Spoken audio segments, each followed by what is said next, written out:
Good afternoon. Thank you for joining us for the Monday, January 11th media availability with County Health Officer Dr. Ian Hoffman. From the North Coast Journal, based on Humboldt County's epidemiological data, do you think any consideration should be given to loosening local COVID-19 restrictions at this time? Why or why not?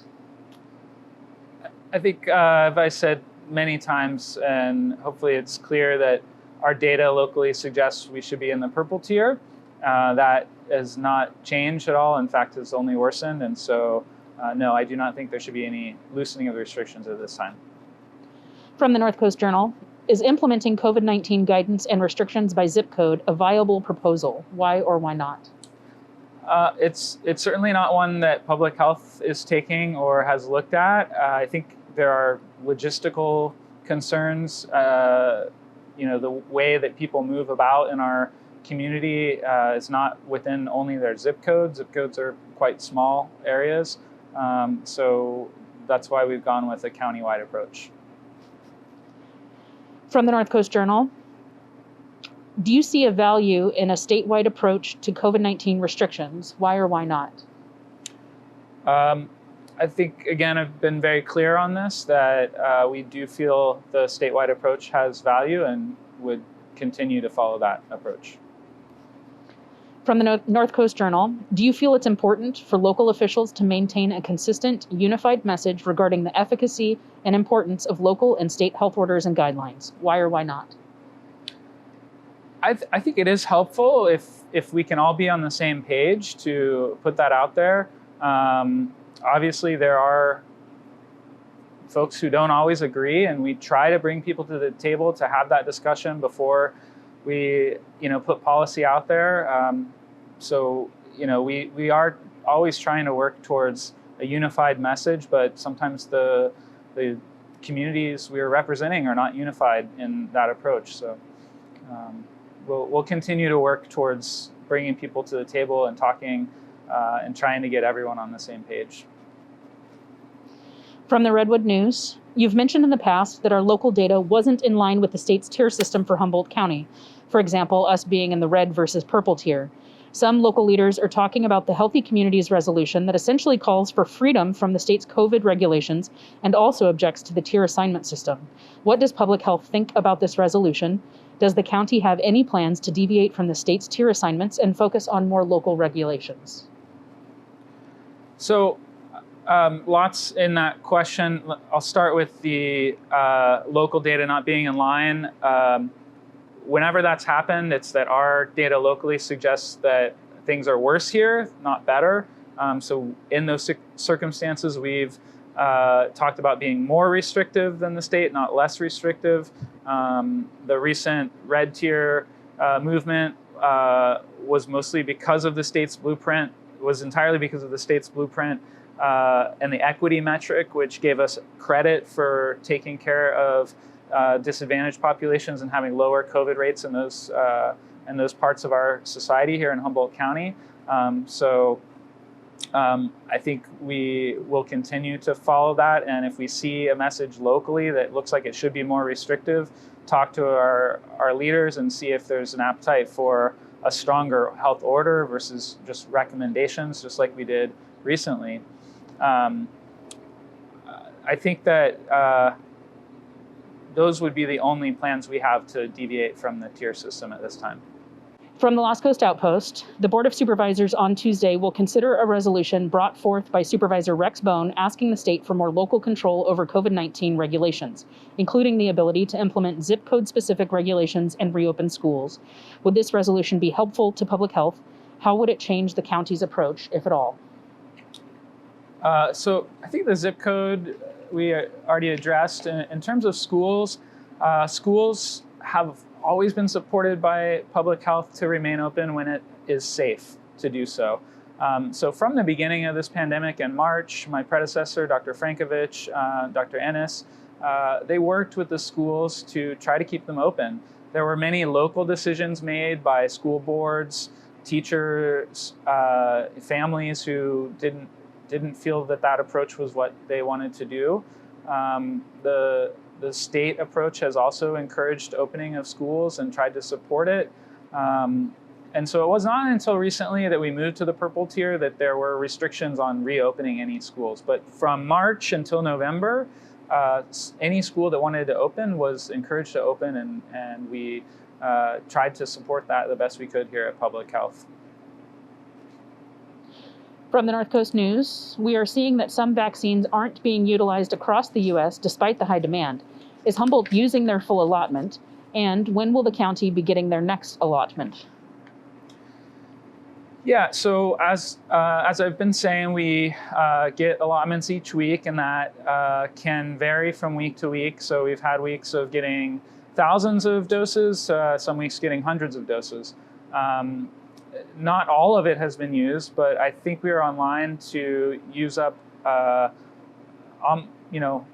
of what we have on hand in the next few weeks, and hopefully we are beginning the phases of looking into the next steps of phase 1B as we wrap up phase 1A.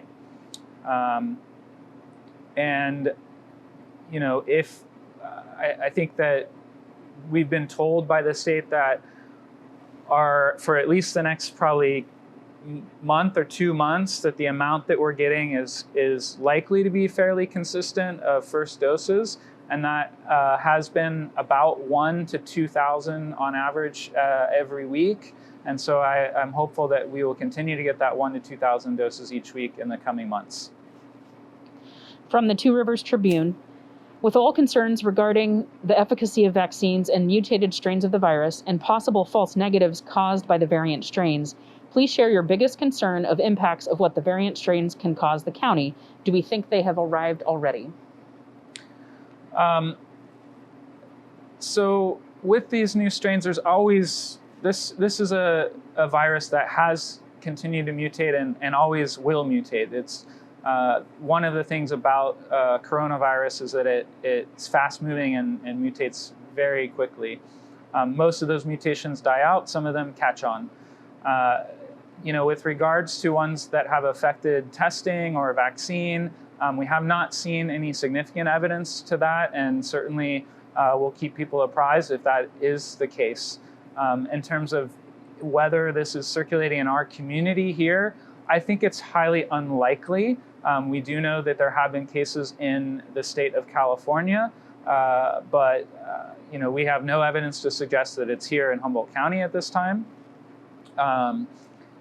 The epidemiological data that's being done, surveillance at a nationwide level, suggests that only 1 in 1,000 people who have been infected with the coronavirus recently have one of these variants. So it's pretty low likelihood.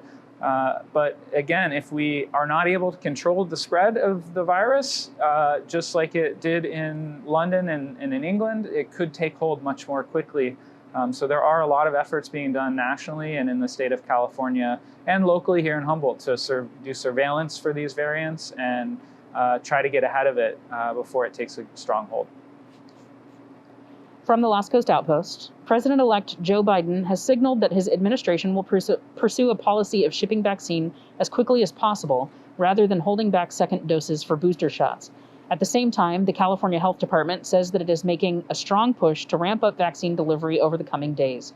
How is county staff adapting to the push to deliver vaccine into arms faster?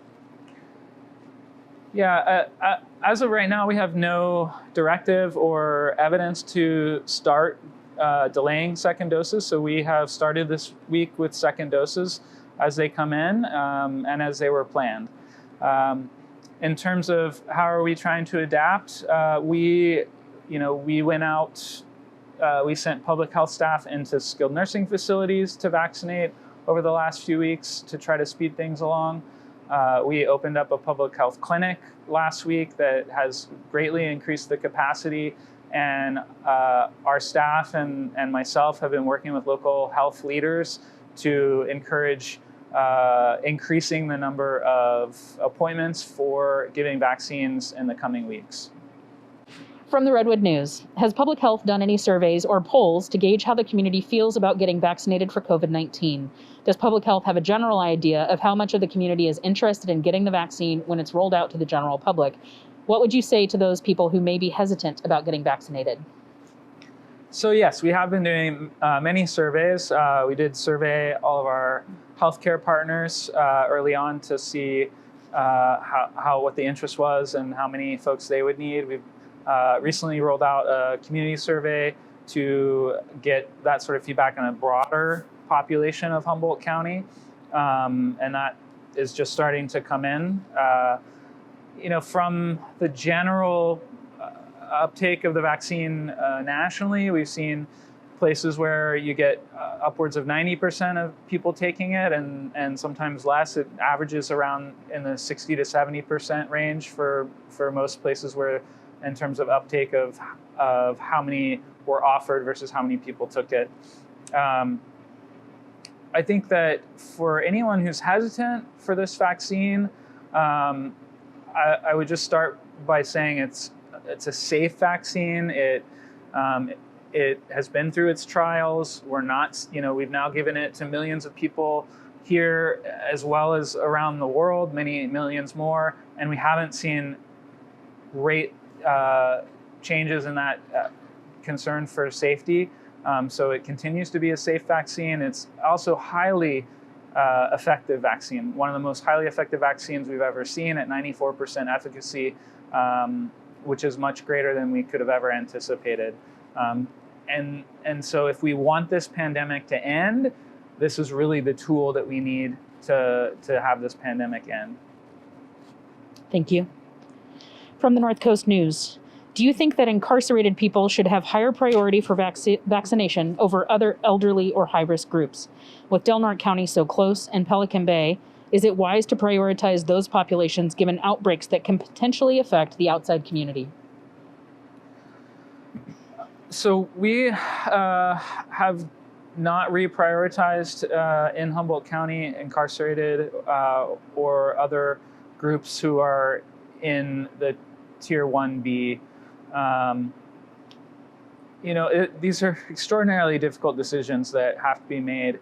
I think that if we look at the numbers of people who are affected by this, the group who's 75 and older absolutely have the highest risk for being hospitalized, having bad outcomes, and certainly of death. So from the standpoint of protecting those who are at the highest risk from bad disease, that's why we will prioritize those who are 75 and older in Phase 1B.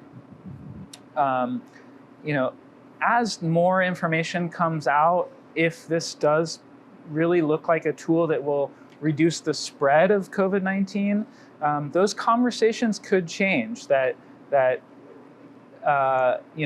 Going into areas where there is higher likelihood for spread. But right now, the vaccine is really a tool to protect the individual, not to protect the society. From the North Coast News, with hospitals so overwhelmed in other parts of the state and the CDPH ordering facilities with room to accept patients from those at capacity, will Humboldt County accept patients from out of the county into our hospitals? So as I've answered this before, we're not at a place right now. This is a possibility as things worsen across the state. So I would stay tuned, and we'll see how things go in the coming weeks with surges worsening in areas that are getting closer to us. From the Red-Headed Black Belt. At this point, does Humboldt County expect to receive transfer patients from other regions, such as from the Bay Area, where ICU capacity is at 3%? If so, would these be non-COVID patients, or would there be a possibility that Humboldt could be receiving COVID-positive transfer patients? Please elaborate on how those decisions to transfer an individual are made and what factors are considered in addition to available beds. So, also, like I've mentioned before, I think if we are going to get transfers, they're going to be from areas that are much closer to us, like the Bay Area, or potentially even closer, like Mendocino or Del Norte. The current state of affairs from the state, the only requests for transfers have been COVID patients. As far as I know, those have only come from counties in the far southern reach of the state, many hundreds of miles away. We don't know what that could look like locally, though, as this push of hospital cases comes closer to our county. The decision to transfer is made on a lot of things. It's not just based on bed availability. It's really based on concerns for the stability of a patient. There are factors of cost of transferring patients over longer distances, and then local conditions that are allowing that accepting facility to have the ability to also care for the patients there locally. From the Two Rivers Tribune, what information can you give us regarding the amount of variant strains of COVID-19 which have been detected in the state of California, and what factual information can you provide in those regards? So I think we pretty much answered this in the previous question. There is the UK variant that's slightly more contagious in terms of its spread, that is circulating here in California at extremely low levels. Has not been picked up at high levels yet. There has been none found in Humboldt County to date. And as far as we know, these strains are no more deadly or making people more sick than the other strains. They just seem to be a little bit more contagious, and that number has changed dramatically over the course of the past few weeks. It's hard to pinpoint exactly how much more contagious this variant really is, but as we learn more about it, it seems like it's that number has come down each week in terms of how much more contagious it is than the widely circulating variant. From the Red-Headed Black Belt, can you please update the community on networking efforts to rally additional nurses for expanded hospital capacity? Yeah, we have, as public health, started to collect information from our healthcare volunteers who want to help in the vaccine effort. So these are EMTs, paramedics, nurses, other folks in healthcare who want to volunteer for the vaccine effort.